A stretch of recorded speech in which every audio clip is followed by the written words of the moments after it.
Has it ever happened with you that you have been asking your partner for something for months, for years, and they finally do it a little bit, and for some reason it still hurts? Maybe you ask them to work a little less and spend some more quality time with you. You ask them many times, and finally they decide to take some time off and share it with you. But for some reason, it still hurts. For some reason, it's too slow, it has come too late, and you are still disappointed. And maybe even lost about what else you can do about it. And if this is something that you felt, I want to tell you that it's completely normal. These are completely valid feelings, and there are good reasons for why you might feel that way. Today, I'll share three top reasons why you feel disappointed with slow, small changes from your partner in your relationship and what you can do about it. And hopefully, by the end of this video, you will feel that you're not crazy and that this is a completely normal reaction. And maybe you feel a little more hopeful and motivated that the next time this happens, you can deal with this better. My name is Tapas, and I share these tips and insights based on everything that I've learned from my mentors, from my experience, and have seen it apply to my own relationships over and over again successfully.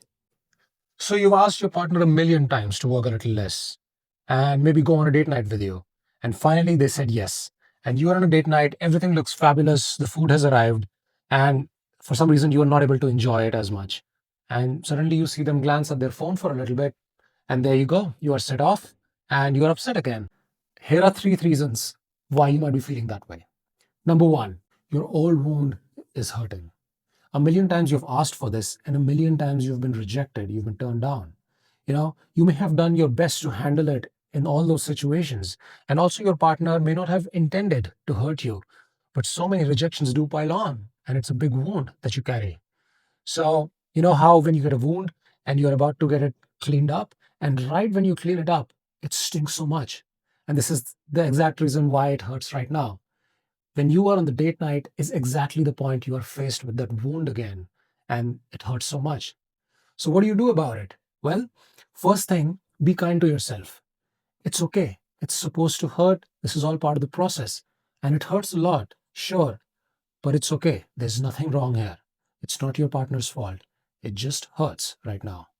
A powerful thing that you can do is involve your partner. Ask them to remind you to be kind to yourself. Tell them that, hey, as we sit here, I'm reminded of my past wounds, my past rejections, and I feel hurt. My mood goes down for a bit.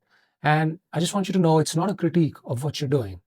So next time it happens, just could you please remind me to be kind to myself? When you involve them like this, then the next time when they see you struggle, they don't get frustrated. They know exactly what to do, and it is to help you. So ask for help. The second reason why it hurts is that you're afraid that it won't last. There's fear that something will get in the way and ruin this precious date night that you've been yearning for so long. And this fear turns into tension and it shows up. Your partner can see that you're not able to fully enjoy it.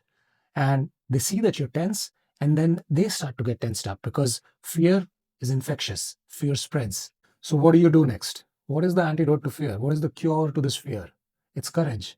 Courage to open up your heart to this experience. Take it all in. You've been wanting to spend quality time with your partner, and it's now here. So, take it all in. My teacher Terry calls it transmission reception work. Once our partner has transmitted their action, once our partner has done the work to give us what we've been asking for, the ball is now in our court. We have to show them that we can receive it well. We can receive it with gratitude. So when you're faced with that fear, go the other way towards courage and tell them that you're thankful. Thank you so much for doing this for me. Thank you so much for the gift of your time. I really appreciate it. I'm feeling a little bit better, and I truly intend to enjoy this. And the third reason it hurts is because we're conditioned to be perfectionists. We expect the best from us and we expect the best from our partners. We asked for a week long vacation together, and all we get is a date night. That's not going to cut it. That's not enough. It's disappointing. So, we asked for 100%, but instead we get 5%. We don't want it. And we are conditioned to focus so much on the 95% that we don't get. It's the same negativity bias. We've talked about this in a previous video, how we as human beings are conditioned to be focused on this negativity. And so we have to break out of this cycle. What we also miss is that 5% that we consider insignificant is actually a pretty big deal for our partner. They were stuck in old habits And changing old habits, you must know, is very, very hard. They have had to do a lot of reflection and think about what you've been asking for, do the work to give you this 5%. So it's a big deal for them.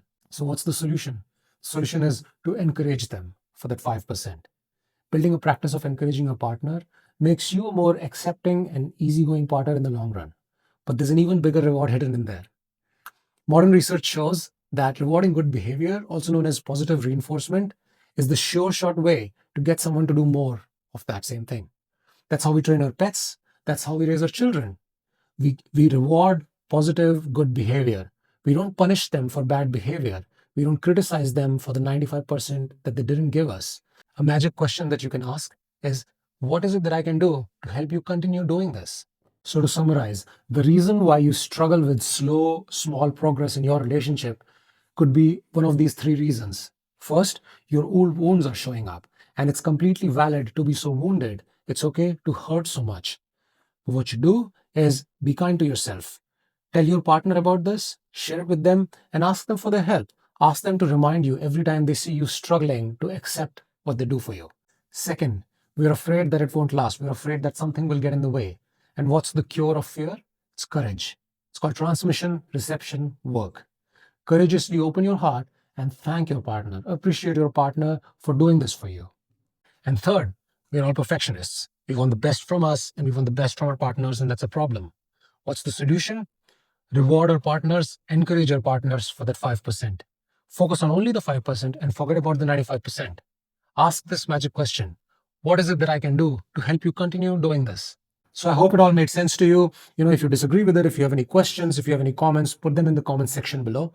And if you and your partner struggle with change, struggle with slow, small change, or if you don't know how to apply these strategies to your situation, book a free call with me and let's figure out what a custom solution for you guys would look like. And share this with someone you know who struggles with unmet needs in the relationship, who struggles to get their partner to meet their needs. Remember, we all have needs in a relationship and we all want them to be met.